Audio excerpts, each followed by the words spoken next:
तो कहानी की शुरुआत मास्टर टैंग नाम के एक मंक को दिखाते हुए होती है, जो कि अपने शिष्य बाजिए और शाह के साथ पवित्र शास्त्रों को लाने के लिए भारत जा रहा था। दरअसल ये दोनों शिष्य डीमन हैं, जिसमें बाजी एक पिग डीमन है और शाह एक वाटर बफलो है। इसी बीच उनकी बोट पर मंकी किंग भी आ जाता है, जिसका नाम वुकोंग है। वुकोंग भी उन लोगों के साथ ही था। सभी ने इस जर्नी के दौरान कई समस्याओं का सामना किया था। इसी तरह जब वो एक नदी को पार कर रहे होते हैं, तब अचानक उस नदी में रहने वाला मॉन्स्टर उन पर हमला कर देता है, जिससे सभी बचने की कोशिश करते हैं, लेकिन वो मॉन्स्टर उन पर हावी हो जाता है और उन्हें खाने के लिए आगे बढ़ता है। पर तभी वहाँ एक पोर्टल खुल जाता है, जिससे वो सभी उस मॉन्स्टर से बच जाते हैं। यहाँ पोर्टल के दूसरी तरफ पहुँचने पर चारों तेजी से नीचे गिरने लगते हैं, जिस दौरान मास्टर टैंग एक ब्यूटीफुल लड़की को चट्टान पर लटका हुआ देखते हैं। ये लड़की इतनी खूबसूरत थी कि टैंग को वो लड़की पहली नजर में ही पसंद आ जाती है। तभी अचानक से वो लड़की उस चट्टान से फिसलकर नीचे गिरने लगती है, पर उस लड़की का हिरण उसे गिरते हुए देख लेता है, इसलिए वो उसे बचाने के लिए वहाँ आ जाता है। इधर वुकोंग अपने मास्टर टैंग को नीचे गिरने से बचा लेता है। दूसरी ओर बेचारे बेजी और शाह बुरी तरह नीचे गिर जाते हैं। खैर, वो ब्यूटीफुल लड़की उनके पास आती है और उनसे पूछती है कि क्या तुम सब आदमी हो, जिस पर टैंग हाँ में जवाब देता है, जिससे वो लड़की उन लोगों से कोई और सवाल नहीं पूछती और स्माइल करके वहाँ से चली जाती है। कुछ समय बाद हम उस लड़की को एक बड़े राज्य में जाते हुए देखते हैं। ये वुमन लैंड राज्य था, जिसमें सिर्फ औरतें ही रहती थीं, इसलिए यहाँ की मंत्री से लेकर वर्कर्स, डॉक्टर्स और लाइब्रेरियंस सभी औरतें ही थीं। यहाँ हमें पता चलता है कि वो लड़की इस राज्य की रानी है। इसके बाद वो लड़की अपने नौकरों के पास जाती है और उन्हें बताती है कि आज जंगल में मेरा सामना 4 आदमियों से हुआ, पर कोई भी उसकी बातों पर विश्वास नहीं करता, जिससे हमें पता चलता है कि इस राज्य को बाहरी दुनिया से अलग कर दिया गया था, इसलिए किसी ने भी अभी तक आदमियों को नहीं देखा था। खैर, रानी अपने नौकरों को बार बार बताने की कोशिश करती है कि उसने उन आदमियों को करीब जाकर देखा था,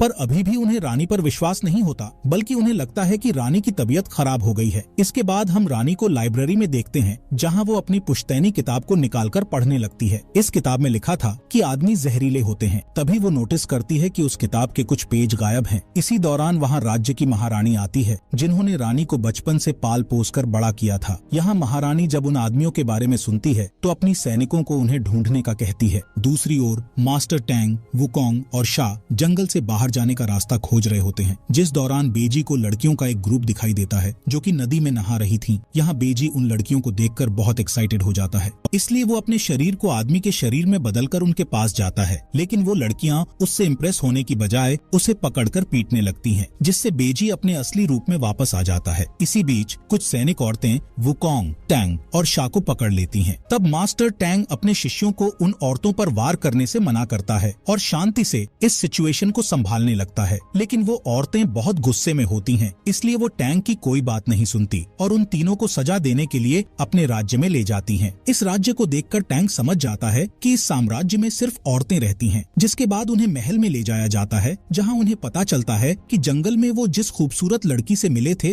वो यहाँ की रानी है। तभी वहाँ एक बुजुर्ग औरत आती है और एक पुश्तैनी किताब को निकालकर पढ़ने लगती है। इस किताब में एक मंक और उसके शिष्य मंकी किंग, पिग और नीली चमड़ी वाले आदमी के बारे में लिखा हुआ था, जिससे पता चलता है कि मंक और उसके शिष्यों के यहाँ आने की भविष्यवाणी पहले से ही उस किताब में लिखी हुई थी। खैर, इसके बाद वो बुजुर्ग औरत बताती है कि इस भविष्यवाणी के हिसाब से ये चारों इस राज्य में विनाश करने के लिए आए हैं। ये सुनकर सभी औरतें उन चारों लोगों को मौत की सजा सुनाने की मांग करने लगती हैं, जिससे राज्य की महारानी दबाव में आकर उन चारों को मौत की सजा सुना देती है। यहाँ रानी भी महारानी के फैसले को मानती है, लेकिन वो उन लोगों को सजा देने से पहले उनसे कुछ पूछताछ करने का कहती है, जिस पर महारानी उन लोगों को 1 दिन के लिए जेल में कैद करने का कहती है। यहाँ हमें पता चलता है कि मंकी किंग के पास सुपर ह्यूमन पावर्स हैं, जिससे वो सभी औरतों से अकेले ही लड़ाई करके अपने दोस्तों को बचा सकता है। लेकिन मंकी किंग को टैंग ने लड़ने से मना किया था, इसलिए वो उन औरतों पर अटैक नहीं करता। इसी रात मास्टर टैंग जेल तोड़कर यहाँ से भागने का कहता है, इसलिए वुकोंग जेल का दरवाजा तोड़ देता है और वो चारों वहाँ से भाग निकलते हैं। इसी दौरान रानी और उसकी नौकर उन लोगों से पूछताछ करने के लिए जेल में आती है। तभी मंकी किंग अपनी पावर से मेन गेट को ओपन कर देता है, जिससे रानी और उसकी नौकर गेट से टकराकर वहीं पर बेहोश हो जाती है। जिसके बाद वो चारों उड़ते हुए राज्य से बाहर निकलने की कोशिश करते हैं, लेकिन एक इनविजिबल दीवार उन्हें बाहर जाने से रोक देती है, जिससे सभी नीचे गिर जाते हैं। दरअसल ये पूरा राज्य एक ऐसी पावर से सील किया गया था जिसे कोई भी नहीं तोड़ सकता था, यहाँ तक कि मंकी किंग भी इस सील को नहीं तोड़ सकता था। तभी मंकी किंग कहता है कि हमें रानी से बात करना चाहिए, क्योंकि सिर्फ रानी ही हमारी मदद कर सकती है। इसलिए वो सभी जेल में वापस लौट जाते हैं। यहाँ रानी और उसकी नौकर होश में आने के बाद जेल के अंदर जाती हैं और चारों से पूछ पूछताछ करने लगती हैं, जहां रानी टैंग से सवाल करती है जबकि उसकी नौकर टैंग के शिष्यों से पूछताछ कर रही होती है। पूछताछ के दौरान रानी टैंग को बताती है कि वो उसे पसंद करती है, जिस पर टैंग कहता है कि मैं किसी से प्यार नहीं कर सकता क्योंकि मैं एक मंक हूँ। साथ ही टैंग रानी को अपने मकसद के बारे में बताते हुए उसे अपनी छोटी सी किताब देता है जिसमें टैंग ने अपनी जर्नी के बारे में लिखा हुआ था। इसी बीच मंकी किंग वहाँ आता है और रानी से यहाँ से बाहर निकलने का रास्ता पूछता है, जिस पर रानी उनकी मदद करने का वादा करती है। तभी वहाँ महारानी आ जाती है और रानी को बताती है कि चारों आदमियों को अगले दिन मार दिया जाएगा। अगले दिन चारों को रस्सियों से बांध दिया जाता है और सभी औरतें उन्हें मारने की तैयारी करने लगती हैं। तभी रानी सिपाही का रूप लेकर चारों के पास आती है और उन्हें बताती है कि मैंने नुकीले तीरों को खिलौने वाले तीर से बदल दिया है, इसलिए जब तुम्हें तीरों से मारा जाएगा तब तुम्हें मरने का नाटक करना होगा। यहाँ सबसे पहले शाह को तीर मारा जाता है, जिसके लगने के बाद वो मरने का नाटक करने लगता है। लेकिन जब टैंग को तीर मारा जाता है तब वो मरने का नाटक नहीं कर पाता, क्योंकि उसे हमेशा से सिखाया गया था कि कभी भी दूसरों को धोखा नहीं देना चाहिए। इसलिए शाह बड़ी चालाकी से टैंग के फेस पर पत्थर मारता है, जिससे टैंग बेहोश हो जाता है। इसके बाद मंकी किंग को भी तीर मार दिया जाता है, जिससे वो भी मरने का नाटक करने लगता है। लेकिन जब बाजिए की बारी आती है तब महारानी अपने सैनिकों को तीर बदलने का आदेश देती है, क्योंकि बाजी एक बदसूरत आदमी था और इस राज्य में बदसूरत आदमी का होना सबसे बड़ा अपराध था। इसलिए बाजी पर कई तीरों से हमला किया जाता है। अब क्योंकि बेजी एक डीमन है, इसलिए वो इतनी आसानी से मरने वाला नहीं था। खैर, अब महारानी चारों आदमियों के शरीर को एक नदी में फेंकने का आदेश देती है। तभी रानी अपनी नौकरों के साथ उस नदी के पास पहुंच जाती है जहां उन चारों को फेंका गया था। इसके बाद रानी सभी को एक सेफ जगह पर ले आती है। असल में ये जगह इस राज्य की पवित्र जगह थी। यहाँ रानी सबको बताती है कि उसे भी इस राज्य से बाहर निकलने का रास्ता नहीं पता है। दरअसल सदियों से किसी ने भी इस राज्य से बाहर निकलने की कोशिश नहीं की थी, इसीलिए किसी को भी राज्य से बाहर जाने का रास्ता मालूम नहीं था। यहाँ रानी का मानना था कि उनकी पुश्तैनी किताब से जो पेज गायब हैं, उनमें यहाँ से बाहर निकलने का रास्ता जरूर लिखा होगा। ये सुनकर मंकी किंग कहता है कि शायद उस पुश्तैनी किताब का पेज इसी पवित्र जगह में कहीं पर छिपा होगा, इसलिए वो सभी उस पेज को खोजने लगते हैं। तभी मंकी किंग को वो पेज मिल जाता है, जिसे वो टैंग को दे देता है। जब वो उस पेज पर लिखे वर्ड्स को पढ़ते हैं तो उन्हें पता चलता है कि जो भी सच्चे प्यार के मतलब को समझेगा वो वुमन लैंड से बाहर निकल सकता है। तभी टैंग कहता है कि मैं प्यार के बारे में ज्यादा नहीं जानता, जिस पर रानी की एक नौकर इस राज्य की एक लव स्टोरी वाली अफवाह के बारे में बताती है कि इस राज्य की एक लड़की को बाहरी दुनिया में रहने वाले एक वाटर बॉय से प्यार हो गया था, लेकिन वो दोनों अलग अलग दुनिया से थे, जिस वजह से वो फिजिकल रूप से नहीं मिल सकते थे। इसलिए वो टेलीपैथिक रूप से एक दूसरे से मिलने लगे, पर बाद में उनके साथ क्या हुआ इसके बारे में किसी को कुछ भी पता नहीं है। इसी दौरान अचानक से टांग, शाह और बाजी दर्द से चीखने लगते हैं और उनका पेट फूल जाता है। तब रानी उन्हें बधाई देते हुए कहती है कि तुम लोगों ने पवित्र जगह की नदी का पानी पिया है, जिस वजह से तुम तीनों प्रेग्नेंट हो गए हो। इससे हमें पता चलता है कि वुमन लैंड पर रहने वाली सभी लड़कियां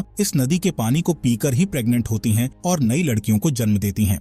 इसके बाद रानी उन्हें ये भी बताती है कि तुम्हारे बच्चे को पैदा होने में सिर्फ 9 दिन ही लगेंगे। तभी रानी की एक नौकर बताती है कि मैं एक औरत को जानती हूँ जो इस समस्या का समाधान कर सकती है, क्योंकि वो औरत एक ऐसी दवाई के बारे में जानती है जिससे प्रेगनेंसी को खत्म किया जा सकता है। इसलिए मंकी किंग को उस औरत को खोजने का काम सौंपा जाता है। इसके बाद जब मंकी किंग उस औरत के पास जाकर उससे दवाई मांगता है, तब वो औरत उसे बताती है कि प्रेगनेंसी को खत्म करने वाली दवाई को बनाने में कम से कम 100 साल लगते हैं। ये सुनकर मंकी किंग उस औरत से बार बार रिक्वेस्ट करने लगता है, जिस पर वो औरत कहती है कि अगर तुमने सच्चे दिल से मेरी आंखों से आंसू निकाल दिए तो वो आंसू प्रेगनेंसी को खत्म करने वाली दवाई का काम करेंगे। ये सुनकर मंकी किंग उस औरत को अपनी कहानी सुनाता है कि बहुत समय पहले मैं एक बुरा आदमी हुआ करता था, फिर एक दिन मुझे मास्टर टैंग ने अपना शिष्य बना लिया। उसी दिन से मैंने अपने आप से वादा किया कि मैं अपने मालिक को कभी भी निराश नहीं करूंगा और हमेशा उनकी रक्षा करूंगा। मंकी किंग की कहानी सुनकर वो औरत बहुत इमोशनल हो जाती है, इसलिए उसकी आंख से आंसू निकलने लगते हैं। ये देखकर मंकी किंग जल्दी से उसके आंसू को सेव कर लेता है और अपने लोगों के पास वापस लौट जाता है। यहाँ टैंग को अभी भी इस बात पर भरोसा नहीं होता कि वो एक बच्चे को जन्म देने वाला है, जिस पर रानी टैंग को समझाने की कोशिश करती है और कहती है कि बच्चे पैदा करना कोई बुरी बात नहीं है। इसके अलावा वो कहती है कि प्रेगनेंसी को खत्म करना एक हत्या के बराबर होता है। ये सब सुनकर टैंग अपने बच्चे को जन्म देने का फैसला करता है। इसी दौरान वहाँ मंकी किंग आ जाता है और सभी को दवाई देने लगता है, जिस पर टैंग, शाह और बाजी बताते हैं कि हम अपने अपने बच्चे को जन्म देना चाहते हैं। ये सुनकर मंकी किंग गुस्सा हो जाता है, क्योंकि उसका मानना था कि अगर टैंग ने बच्चे को जन्म दिया तो वो अपने लक्ष्य से भटक जाएगा। इसलिए मंकी किंग सभी को अपनी पावर से फ्रीजेस कर देता है और उन्हें दवाई पिला देता है, जिससे उन तीनों का पेट नॉर्मल हो जाता है। यहाँ टैंग अपने बच्चे को खोने के बाद इमोशनल हो जाता है, इसलिए वो जमीन पर अपने शास्त्रों के वर्ड्स लिखने लगता है। दरअसल टैंग बचपन से ही खुद को शांत करने के लिए जमीन पर राइटिंग करने लगता था। दूसरी ओर रानी टैंग के वर्ड्स को कॉपी करके जमीन पर लिखने लगती है और वो दोनों लिखते लिखते काफी दूर निकल जाते हैं। तभी उन दोनों को एक छोटी लड़की देख लेती है। ये वही लड़की थी जिसे महारानी ने रानी पर नजर रखने के लिए भेजा था। ये छोटी लड़की महारानी के पास जाकर उन्हें टैंग और रानी के बारे में सब कुछ बता देती है, जिससे महारानी तुरंत अपने सैनिकों के साथ टैंग को गिरफ्तार करने के लिए आ जाती है। यहाँ रानी टैंग को गिरफ्तार न करने के लिए महारानी से भीख मांगने लगती है, पर टैंग रानी को समझाता है और उसे महारानी के साथ महल जाने का कहता है। इसके बाद सैनिक टैंग को गिरफ्तार करके वहाँ से ले जाते हैं, लेकिन वो टैंग को कैद करने की बजाय उसे समुद्र के किनारे ले जाते हैं। असल में इस समुद्र का कोई भी अंत नहीं था और जो भी इस समुद्र में जाता उसका वापस लौटना नामुमकिन था। कुछ ही समय बाद टैंग को एक बोट में बैठाकर समुद्र में छोड़ दिया जाता है। तभी रानी अपने हिरण पर बैठकर वहाँ आ जाती है और तुरंत टैंग की बोट पर कूद जाती है। इसके बाद बोट समुद्र के किनारे से काफी दूर निकल जाती है, जहाँ बहुत ही घना कोहरा होता है। यहाँ रानी और टैंग वापस किनारे पर जाने का रास्ता भटक चुके थे, क्योंकि कोहरे के कारण उन्हें कुछ भी दिखाई नहीं दे रहा था। इसी दौरान महारानी को पता चलता है कि टैंग के साथ साथ रानी भी उस बोट पर है। इस वजह से महारानी बहुत ही परेशान हो जाती हैं। असल में महारानी का मानना था कि रानी के बिना वुमन लैंड खत्म हो जाएगा, इसलिए महारानी तुरंत मंकी किंग के पास पहुंच जाती है और उसे सारी बात बताकर अपने घुटनों पर बैठ जाती है और उससे रानी को बचाने के लिए रिक्वेस्ट करने लगती है। जिसके बाद मंकी किंग जल्दी से टैंग और रानी को खोजने के लिए निकल पड़ता है, लेकिन मंकी किंग अपनी जादुई आंख से भी उन्हें नहीं ढूंढ पाता। इधर टैंग और रानी समुद्र के बीच में पहुंच जाते हैं। तभी रानी को प्यास लगती है, इसलिए वो समुद्र का पानी पीने का फैसला करती है, जिस पर टैंग उसे पानी पीने से रोकता है और बताता है कि ये पानी तुम्हारे लिए खतरा बन सकता है, क्योंकि ये तुम्हारी प्यास को और भी बढ़ा देगा। यहाँ रानी को प्यास के साथ साथ अब भूख भी लग रही थी, इसलिए टैंग रानी को अपना मांस खिलाने के लिए हाथ आगे बढ़ा देता है, जिससे रानी बहुत इमोशनल हो जाती है और टैंग से कहती है कि मैं तुम्हारे साथ सभी चुनौतियों का सामना करने के लिए तैयार हूँ। थोड़ी देर के बाद समुद्र में एक बड़ा तूफान आता है, लेकिन वो दोनों किसी तरह उस तूफान से बच जाते हैं। इसके बाद मॉर्निंग में उन्हें समुद्र के बीचों बीच एक बड़ा सा गेट खुलते हुए दिखाई देता है। असल में ये गेट उन दोनों के सच्चे प्यार के कारण खुला था। दूसरी तरफ मंकी किंग और बाकी लोगों को भी वो गेट दिखाई दे रहा था, इसलिए मंकी किंग, शाह और बेजी तुरंत टैंग के पास आ जाते हैं और उस गेट से बाहर निकलकर वुमन लैंड को छोड़ने का फैसला करते हैं। तभी टैंग रानी की ओर मुड़ता है और उसे अपने साथ चलने के लिए कहता है, लेकिन जब रानी उस गेट से बाहर कदम रखने की कोशिश करती है तो राज्य को प्रोटेक्ट करने वाली पावर रानी को रोक देती है। असल में रानी को वुमन लैंड छोड़ने की इजाजत नहीं थी। तभी रानी दोबारा बाहर निकलने की कोशिश करती है, जिससे वुमन लैंड और उस पर रहने वाली सभी औरतें पत्थर में बदलने लगती हैं। इसके साथ साथ रानी भी पत्थर में बदल रही होती है। ये देखकर टैंग जल्दी से रानी को पकड़ लेता है और उसके पत्थर को तोड़कर वुमन लैंड को दोबारा सही कर देता है। इसी दौरान वो वाटर बॉय इस गेट को देख लेता है। ये वही वाटर बॉय था जिसकी लव स्टोरी की अफवाह पूरे वुमन लैंड में फैली हुई थी। ये वाटर बॉय अपने प्यार को पाने के लिए वुमन लैंड पर आ जाता है। यहाँ महारानी रानी की देखभाल कर रही होती है, जिस दौरान उन्हें अपने अतीत की याद आ जाती है। असल में कई साल पहले